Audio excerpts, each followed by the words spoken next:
ಪ್ರಚಾರದ ಭಾಷಣದ ವೇಳೆ ನಾಲಿಗೆ ಹರಿಬಿಟ್ಟಿದ್ದಾರೆ ಬಿಜೆಪಿಯ ಮುಖಂಡ. ಕಾಂಗ್ರೆಸ್ ನಾಯಕರ ವಿರುದ್ಧ ನಪುಂಸಕ ಪದವನ್ನ ಬಳಸಿ ವಾಗ್ದಾಳಿಯನ್ನ ಮಾಡಿದ್ದಾರೆ. ಬೀದರ್ನಲ್ಲಿ ಬಿಜೆಪಿ ಮುಖಂಡ ಎಸ್ಕೆ ಬೆಳ್ಳುಬ್ಬಿ ವಿವಾದವನ್ನ ಸೃಷ್ಟಿ ಮಾಡಿದ್ದಾರೆ. ಪ್ರಚಾರ ಭಾಷಣದ ಸಂದರ್ಭದಲ್ಲಿ ಬಿಜೆಪಿ ಮುಖಂಡನ ಎಡವಟ್ಟು. ಕಾಂಗ್ರೆಸ್ ನಾಯಕರ ವಿರುದ್ಧ ವಾಗ್ದಾಳಿಯನ್ನ ಮಾಡ್ತಾ ಇದ್ದಂತಹ ಸಂದರ್ಭದಲ್ಲಿ ನಪುಂಸಕ ಪದವನ್ನ ಬಳಸಿ ವಾಗ್ದಾಳಿಯನ್ನ ನಡೆಸಿದ್ದಾರೆ. ರಾಮಾಯಣದ ಕಥೆಯನ್ನ ಹೇಳಿ ಕಾಂಗ್ರೆಸ್ ಅನ್ನ ಟೀಕೆ ಮಾಡ್ತಾ ಇದ್ರು ಬೆಳ್ಳುಬ್ಬಿ. ಈ ಮಾತಿನ ಭರಾಟೆಯಲ್ಲಿ ನಪುಂಸಕ ಅನ್ನುವಂತ ಪದವನ್ನ ಬಳಸಿದ್ದಾರೆ. ಕಾಂಗ್ರೆಸ್ ನಾಯಕರ ವಿರುದ್ಧ ಬಿಜೆಪಿ ಅಭ್ಯರ್ಥಿ ಭಗವಂತ ಖೂಬಾ ಅವರ ಪರವಾಗಿ ಪ್ರಚಾರ ಸಭೆಯಲ್ಲಿ ಭಾಗವಹಿಸಿದ್ರು.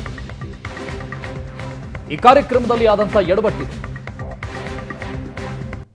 ಕಾಂಗ್ರೆಸ್ ನಾಯಕರನ್ನ ಟೀಕಿಸುವಂತಹ ಭರದಲ್ಲಿ ನಾಲಿಗೆಯನ್ನ ಹರಿಬಿಟ್ಟಿದ್ದಾರೆ ಬೆಳ್ಳುಬ್ಬಿ. ಎಸ್ಕೆ ಬೆಳ್ಳುಬ್ಬಿ ಅವರ ವಿವಾದದ ಮಾತು. ಮುಂದಿನ ದಿನದಲ್ಲಿ ಕಲಿಯುಗ ಬರ್ತೈತಿ. ಕಲಿಯುಗದಾಗ ಕಾಂಗ್ರೆಸ್ ಅಂತಕ್ಕಂಥ ಒಂದು ರಾಜಕೀಯ ಪಕ್ಷ ಹುಡ್ತೈತಿ. ಆ ಪಕ್ಷದಾಗ ನೀವು MLA, MP, ಮಂತ್ರಿ, ಪ್ರಧಾನಮಂತ್ರಿ ಆಗಿ ರಾಜಭಾರ ಮಾಡ್ರಂತ ರಾಮಚಂದ್ರ ಮಹಾರಾಜರು ಆಶೀರ್ವಾದ ಮಾಡಿದ್ರು. ಅದಕ್ಕೆ 60 ವರ್ಷ ಕಾಂಗ್ರೆಸ್ ಆಗಿ ದೇಶ ಎಳೆತಿ. ಮುಂದೆ ಕಾಂಗ್ರೆಸ್ನ ಭವಿಷ್ಯ ಇಲ್ಲ. ಈ ಕಾಂಗ್ರೆಸ್ನಾಗ ಇರ್ತಕ್ಕಂಥದ್ದು ನಪುಂಸಕರು, ಶಂಡ್ರು ಅಂತ ಹೇಳಕ್ ಬಯಸ್ತೀನಿ ನಾನು. ಮುಂದಿನ ದಿನದಲ್ಲಿ ಕಲಿಯುಗ ಬರ್ತೈತಿ. ಕಲಿಯುಗದಾಗ ಕಾಂಗ್ರೆಸ್ ಅಂತಕ್ಕಂಥ ಒಂದು ರಾಜಕೀಯ ಪಕ್ಷ ಹುಡ್ತೈತಿ. ಆ ಪಕ್ಷದಾಗ ನೀವು MLA, MP, ಮಂತ್ರಿ, ಪ್ರಧಾನಮಂತ್ರಿ ಆಗಿ ರಾಜಭಾರ ಮಾಡ್ರಂತ ರಾಮಚಂದ್ರ ಮಹಾರಾಜರು ಆಶೀರ್ವಾದ ಮಾಡಿದ್ರು. ಅದಕ್ಕೆ 60 ವರ್ಷ ಕಾಂಗ್ರೆಸ್ ಆಗಿ ದೇಶ ಎಳೆತಿ. ಮುಂದೆ ಕಾಂಗ್ರೆಸ್ನ ಭವಿಷ್ಯ ಇಲ್ಲ. ಈ ಕಾಂಗ್ರೆಸ್ನಾಗ ಇರ್ತಕ್ಕಂಥದ್ದು ನಪುಂಸಕರು, ಶಂಡ್ರು ಅಂತ ಹೇಳಕ್ ಬಯಸ್ತೀನಿ ನಾನು.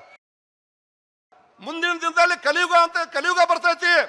ಕಲಿಯುಗದಾಗ ಕಾಂಗ್ರೆಸ್ ಅಂತಕ್ಕಂಥ ಒಂದು ರಾಜಕೀಯ ಪಕ್ಷ ಹುಡ್ತೈತಿ. ಆ ಪಕ್ಷದಾಗ ನೀವು MLA, MP, ಮಂತ್ರಿ, ಪ್ರಧಾನಮಂತ್ರಿ ಆಗಿ